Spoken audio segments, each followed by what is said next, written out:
사랑합니다.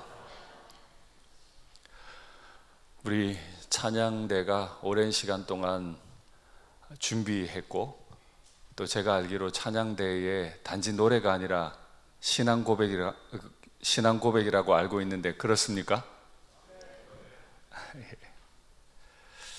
누가복음 19장은 복음서 가운데 참 많이 무서운 장이라 저는 개인적으로 그렇게 생각합니다. 오늘 본문 앞쪽에 열문화 비유가 나옵니다.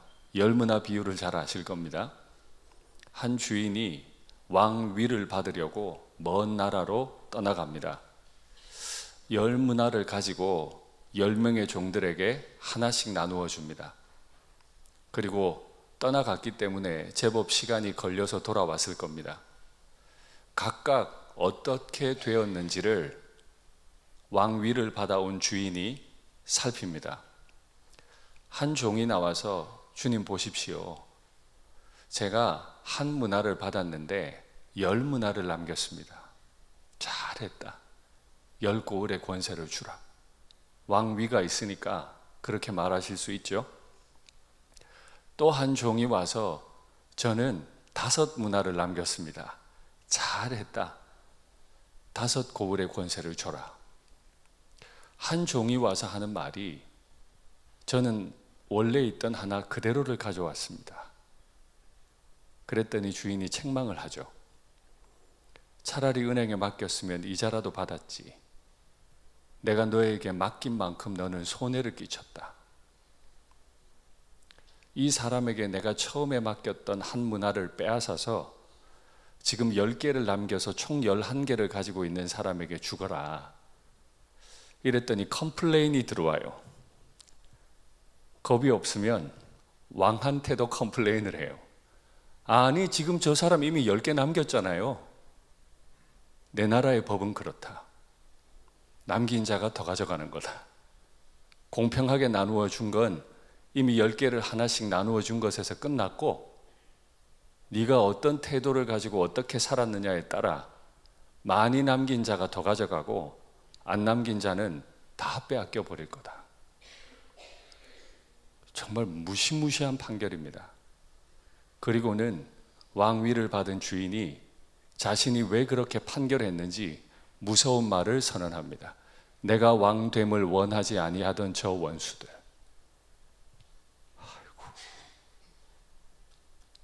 원수들을 이리로 끌어다가 내 앞에서 죽이라. 문화를 받기 전에는 원수가 아니었어요. 문화를 받고 남기지 않는 순간 그는 왕에게 원수가 됐어요. 직분을 받지 않았더라면 그는 한 성도였는데, 직분을 받는 순간 그는 10고을의 권세를 가진 자가 될 수도 있고, 직분을 받는 순간 그는 왕위를 가진 자에게 원수가 될 수도 있다. 이건 너무 심각한 비유 아닙니까? 이건 너무 심하신 거 아니에요, 예수님? 근데 왜 그들을 원수라고 설명하셨죠? 나의 왕됨을 원치 않았기 때문에. 반역을 일으킨 것도 아니에요. 군대를 동원한 것도 아니에요. 왕됨을 원치 않았어요. 근데 성경 어디에 그들이 왕됨을 원치 않았대요? 단지 한 문화 맡기신 거 일 안 하고 게으르게 그냥 놔뒀다는 거 아닙니까? 게으른 사람 보고 왕됨을 원치 않았다고 말하는 건 너무 심한 거 아니에요? 그럼 공부 안 하고 노는 건 하나님께 원수가 되는 겁니까? 아마 그게 아닐걸요? 찬양대 봉사 안 하면 하나님께 원수가 되는 겁니까? 그 말 아닐걸요? 뭐라도 직분 하나 받아가지고 봉사 안 하면 원수가 된다는 말입니까? 그게 아니에요. 그냥 주님 말씀 그대로예요. 왕됨을 원치 않았어요. 내 위에 나에게 명령하는 분이 있기를 원치 않았어요. 내가 예수님의 명령 받기를 원치 않았기 때문에 그분이 나에게 주신 어떤 말도 나는 들을 이유가 없었던 거예요. 그래서 왕위를 받아온 그 주인은 내가 왕됨을 원치 않았던 저 원수들을 죽이라고 저주가 섞인 판결을 해버립니다. 그 판결은 돌이킬 수 없죠.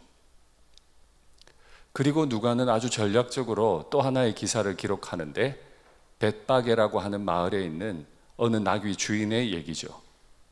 예수님께서 이제 벳바게를 지나 감람산 앞을 돌아서 예루살렘 성 안으로 들어가셔야 하는데 나귀가 필요했습니다. 하나님의 말씀을 이루기 위해서죠. 그런데 나귀가 없잖아요. 벳바기에 있는 한 주인에게 제자들을 보냅니다. 이렇게 말합니다. 나귀 한 마리를 끌어오는데 주인이 물을 것이다. 왜 내 나귀 가져가냐고. 그럼 이렇게 말해라. 우리 주인께서 쓰시겠다. 딱 한마디 하거라. 그러면 내어줄 것이다. 실제로 그렇게 되었습니다. 그러니까 어떤 사람들은 이 사건을 이해하기가 어려우니까 아이고 예수님이 미리 연통을 넣었겠지. 며칠 전에 얘기를 했겠지. 내가 제자들을 보내거든. 그 제자들이 나귀 가져가거든. 내가 보낸 줄 알고 한 마리 보내. 말을 했겠지. 여러분 어색하죠, 이 해석이. 지금 맥락이 그게 아니잖아요. 왕이 내게 무엇을 말씀하시든 순종하는 자가 왕의 왕됨을 원하는 자예요. 나에게 와서 주가 쓰시겠다 하라 한마디 하시면 내게 있는 왕이라도 나귀라도 그냥 내어놓는 것이 맞는 거예요. 그 주인은 왕에게 나귀를 내놓았습니다. 예수님은 그 나귀를 타고 이제 감람산을 돌아서 저 아래로 보이는 예루살렘 성으로 들어가려 하십니다. 근데 놀랍게도 예수님의 행진을 보고 있는 수많은 행렬들이 이미 준비를 했네요. 왜 갑자기 행렬을 이루었을까요? 아마 주님께서 행하신 이적 때문이겠죠.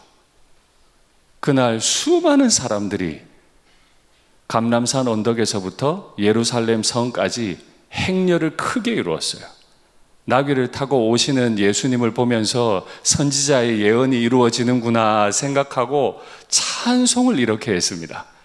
주의 이름으로 오시는 왕이여. 열무나 비유에서 주인이 왕이 됐죠. 주의 이름으로 오시는 왕이여. 하늘에는 평화요 가장 높은 곳에는 영광이로다.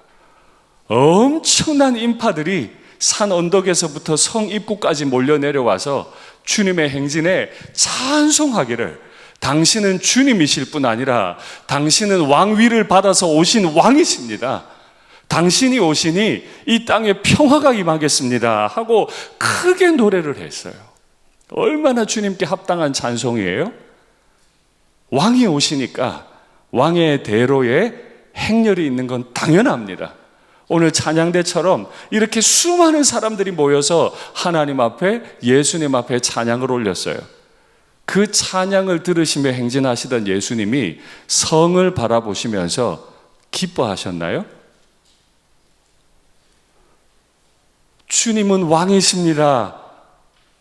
이 땅에 평화가 있겠습니다 라고 외치는 찬양 소리를 들으며 행진하시는 주님이 그 성을 보시고 이렇게 행동하세요. 가까이 오사 성을 보시고 우시고 말씀하셨다.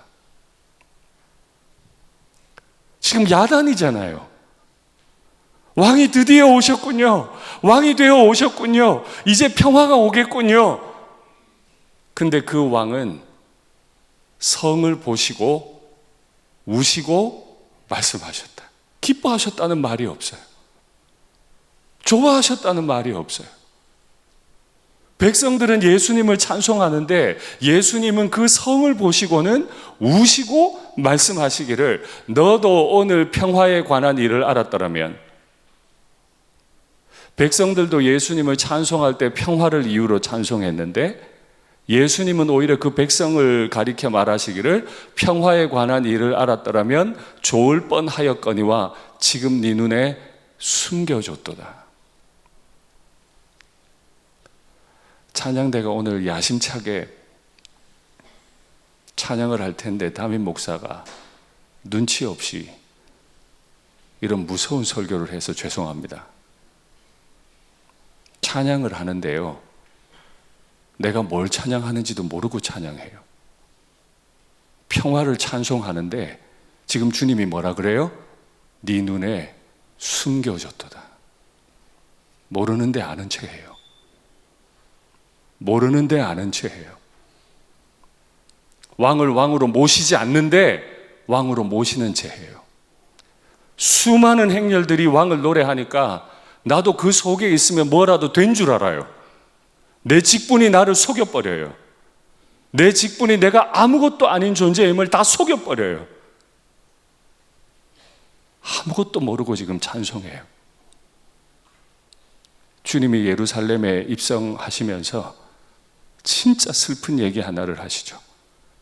우리가 지난 한 주 동안 특세 때 너무 고통스럽게 받았던 말씀 또다시 반복이 됩니다. 그게 오늘 우리가 읽은 마지막 절이죠. 날이 이를 것이다. 너희가 지금 노래했던 그 평화에 관한 날이 이를 것이다. 네 원수들이 토둔 흙으로 언덕을 쌓게 될 거다.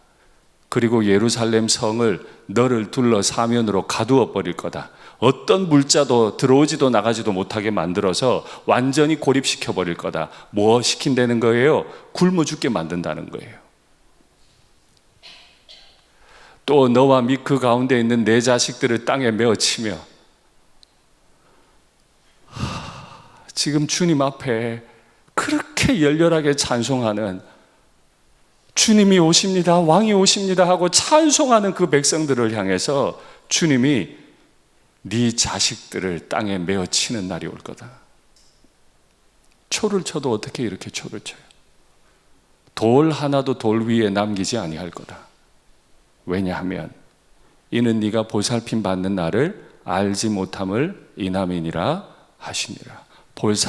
보살핌 받는 날.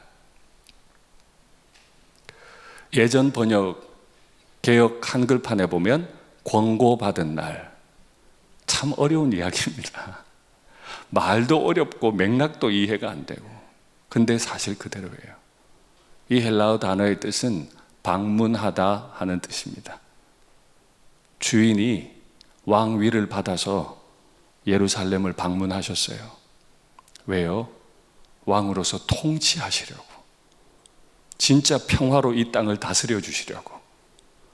그렇게 왕이 방문을 했는데 왕됨을 원치 않았어요. 입술로는 왕이 오신다, 마음으로는 왕을 원치 않았어요. 하기 싫으면 안 해. 내가 하고 싶은 것만 해. 그 권고받은 날, 보살핌을 받아야 될 날, 왕이 오셔서 구원의 방문을 해주시는 그날, 그날이 심판의 날로 바뀌었다. 요즘 제가 많이 마음이 그래요. 성경이 자꾸 아파요. 목사의 직분으로 나 자신을 속이고 있으면 어떡하지? 우리 일상교회가 참 사역이 많은 교회인데요, 즐거운 사역들로 우리 자신을 속이고 있으면 어떡하지? 예쁜 찬양대 가운을 입고 부활절 칸타타를 하는데 내 마음 속에 왕의 통치를 인정하는 마음은 없고 그냥 내가 노래 좋아하니까, 찬양되니까 칸타타 한 번은 해야지, 이런 마음이면 오셔서 보시고 우시고 말씀하실 겁니다. 저는 소원합니다. 주님이 우리 교회 권고하시는 날, 우리 교회를 보살피러 오시는 날, 우리 교회를 통치하러 오시는 그날이 심판의 날이 아니라 구원의 날이 되면 좋겠습니다. 오늘 우리 찬양대원들의 마음속에 주님에 대한 간절한 소원과 주님의 나라에 대한 기대가 있으면 좋겠습니다. 죽으신 주님을 찬송하다가 진짜로 주님을 더 사랑하게 되면 좋겠습니다. 그리고 우리 찬양대원들이 은혜 받고 깨달으며 찬송을 하는 그 모습을 우리 모두가 보고 우리의 소리를 멈추어 버리고 그 권고받은 날에 오늘 이 찬양을 회중석에 앉아서 듣는 이 날에 우리에게도 동일한 왕께서 주시는 평강이 임하면 좋겠습니다. 한 번을 찬송을 해도, 하루를 찬송을 해도 왕에게 합당한 찬송 되면 좋겠어요. 그래서 말씀의 제목처럼 우리의 찬양이 주님의 눈물의 이유가 안 되면 좋겠어요. 우리의 찬양이 주님의 기쁨의 이유가 되면 좋겠습니다.